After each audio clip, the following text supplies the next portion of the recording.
तो as a doctor मैं अनगिनत ऐसे पेशेंट से मिला हूँ जिन्हें कोई ना कोई छोटी मोटी चोट लगी है एंड उसको ठीक करने के लिए उन्होंने जो समझ आया उसके ऊपर लगा लिया है। टूथपेस्ट, कत्था, चूना, इंक, ग्रीस, शैम्पू, तेल, ना जाने क्या क्या।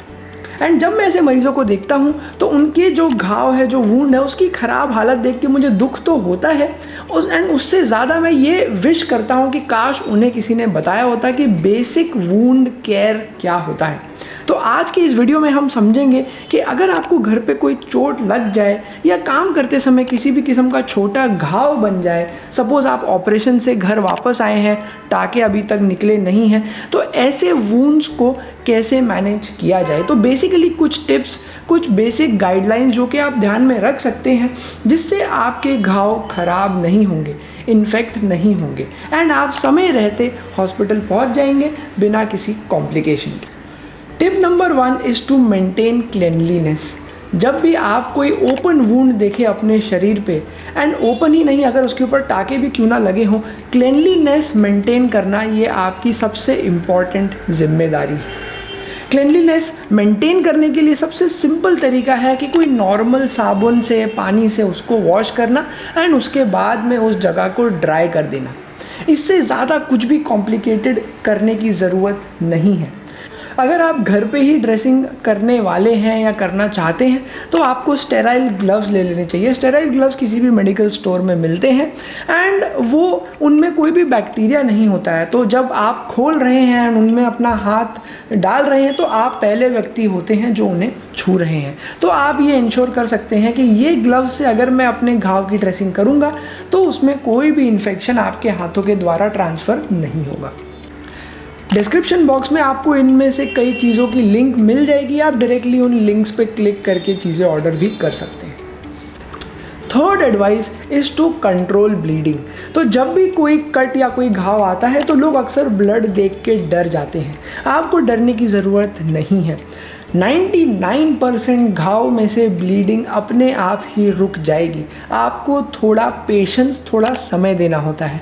कितनी देर में रुक जाएगी? आइडियली 10 मिनट के अंदर सारे घाव में से ब्लीडिंग बंद हो जानी चाहिए। मैं ऐसे वूंड्स या ऐसे घाव की बात कर रहा हूँ जो कि हमें रोज़मर्रा में लगते रहते हैं। छोटे मोटे वाले, रेज़र का कट, चाकू का कट, कोई मशीन में आपका हाथ आ गया, दरवाजे में हाथ आ गया, उस तरीके के।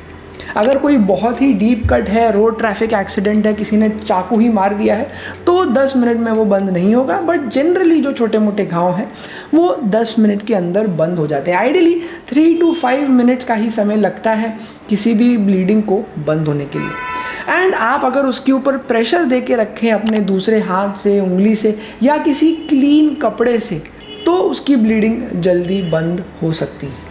रिमूविंग फॉरेन बॉडीज़ या फॉरेन पार्टिकल्स, कहने का मतलब कि अगर कोई भी ओपन वूंड है आपके शरीर पे, स्पेशली अगर आप खेलते हुए गिर गए हैं, आपको चोट लग गई है, तो जो मिट्टी होती है, जो कंकड़ होते हैं, उनको निकालना बहुत ज़रूरी होता है। अक्सर लोग हॉस्पिटल पहुंचते हैं कोई गंदा सा घाव लेके जो कि 1 या 2 दिन पुराना होता है। वो इतने डरे होते हैं कि उन्होंने उसको क्लीन भी नहीं किया होता है एंड ऐसे सिचुएशन में हमारे प्रेशियस समय चला जाता है, बिकॉज जो क्लीनलीनेस है वो 2 दिन के बाद हो रही है या कुछ घंटे का टाइम वेस्ट हो चुका है। तो वो आप अवॉइड कर सकते हैं। अगर आपको कोई ऐसा घाव लगा है जिसके अंदर कुछ चला गया है, कोई मिट्टी वगैरह चला गया है, तो सिंपल पानी, सोप से आप उसको क्लीन करके निकाल सकते हैं। कोई तकलीफ़ नहीं होगी, कुछ उसमें गलत नहीं होगा।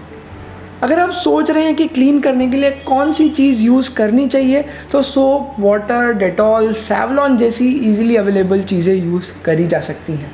अल्कोहल को आप अवॉइड कीजिए। हाइड्रोजन पेरोक्साइड कुछ लोग यूज़ करते हैं, उसको अवॉइड करना चाहिए।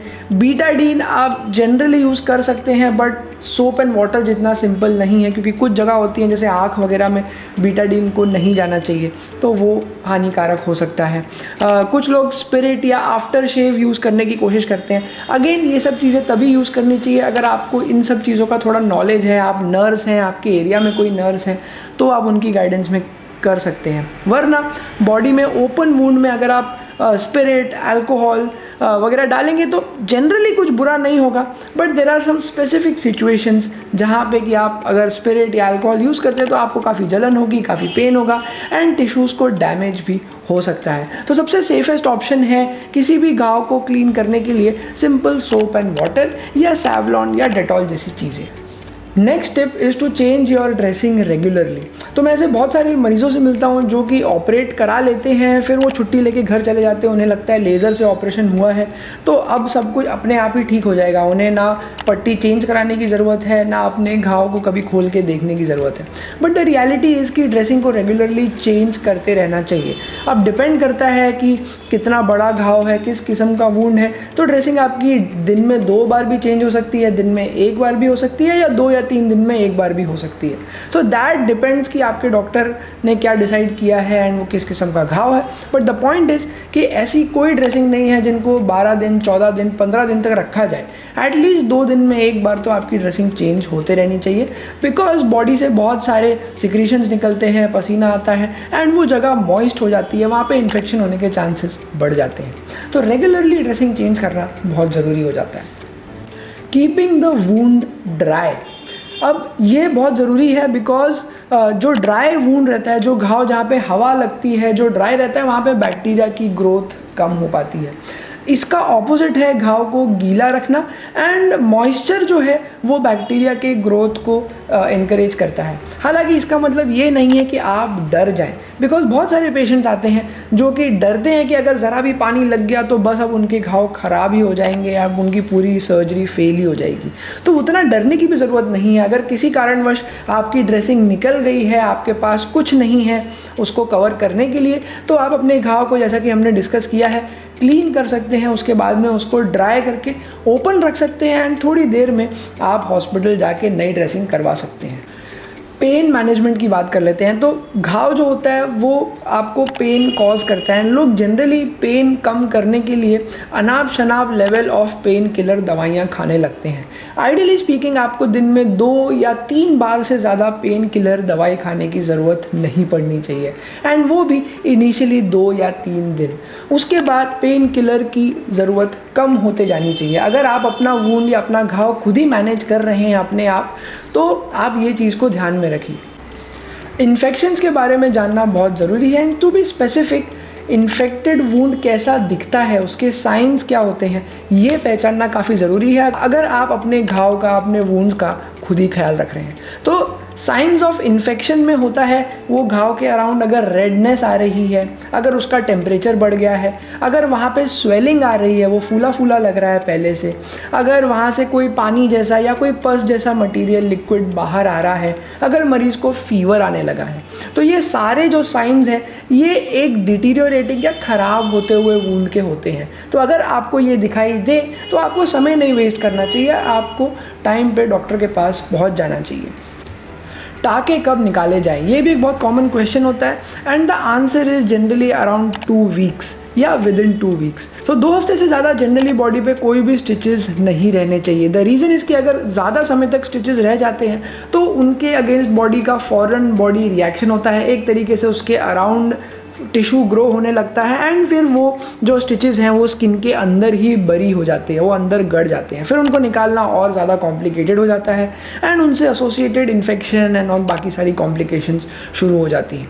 So the short answer is that 2 weeks के अंदर आपके घाव निकल जाने चाहिए जनरली, अनलेस कोई स्पेसिफिक सर्जरी हुई है जिसमें ज़्यादा समय तक रखना पड़ता है, 2000 स्पेसिफिक केसेस। बट जनरली अगर कोई छोटा सा कट आ गया है, आपके ऊपर शरीर पर टाँके आए हैं, तो विद इन 2 वीक्स उनको निकलवा देना चाहिए। ये मैं इसलिए बता रहा हूँ जिससे समय रहते आप डॉक्टर के पास चले जाएं, आप वेट ना करते रहें कि ये कब निकलेगा, कब सूखेगा। चाहे वो ना भी सूखा हो तो भी उसको निकालना ज़रूरी होता है। कोई भी घाव भरने में समय कितना लगता है? The answer is 3 to 4 weeks. Average time for wound healing is somewhere around 4 weeks.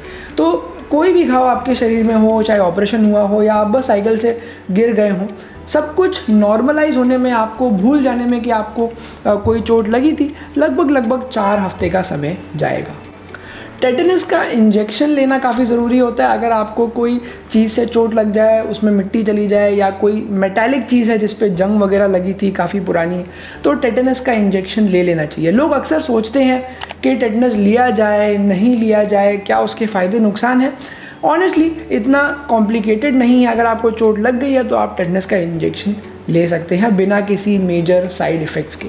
तो टेटनस का इंजेक्शन कब लेना चाहिए? तो अगर आपको कोई मेटालिक चीज़ से इंजरी हुई है, स्पेशली अगर उस पर जंग लगी थी, या आप कहीं खेलते कूदते गिर गए हैं मिट्टी में और मिट्टी चली गई है वुंड में, तो आपको टेटनस का इंजेक्शन लेना ज़रूरी हो जाता है। उसके साइड इफ़ेक्ट्स के बारे में सोचने की ज़्यादा ज़रूरत नहीं है, बिकॉज मेजॉरिटी लोगों को उसके कोई साइड इफ़ेक्ट्स नहीं होते हैं एंड बार बार लेने की भी कोई ज़रूरत नहीं होती है। तो एक बार अगर आपने टेटनस का इंजेक्शन लिया है तो आने वाले साल भर तक उसका इफ़ेक्ट रहता है। हर बार अगर आपको चोट लगे तो आप टेटनस का इंजेक्शन लेने जा रहे हैं, ऐसा कुछ करने की ज़रूरत भी नहीं है। बर्न वुंड्स के मामले में आपको सबसे सिंपल चीज़ जो आप कर सकते हैं वो है उसके ऊपर नॉर्मल पानी या ठंडा पानी डाल के उसको क्लीन रखना। लोग अक्सर कंफ्यूज हो जाते हैं, उसके ऊपर हल्दी, टूथपेस्ट, कत्था, न जाने क्या क्या लगा के आते हैं एंड उससे उनकी स्किन और ज़्यादा इन्फेक्ट हो जाती है। तो कोई भी ओपन वुंड है या बर्न का वुंड है, जो कि एक टाइप ऑफ ओपन वुंड ही है, उसको सिंपल वाटर से क्लीन करना सबसे अच्छा आइडिया रहता है। तो आई होप कि अब आपको एक वर्किंग नॉलेज आ गई होगी कि अपने घाव या वुंड को सही तरीके से कैसे मैनेज किया जाए। अब आपको डरने की ज़रूरत नहीं है, कंफ्यूज होने की ज़रूरत नहीं है।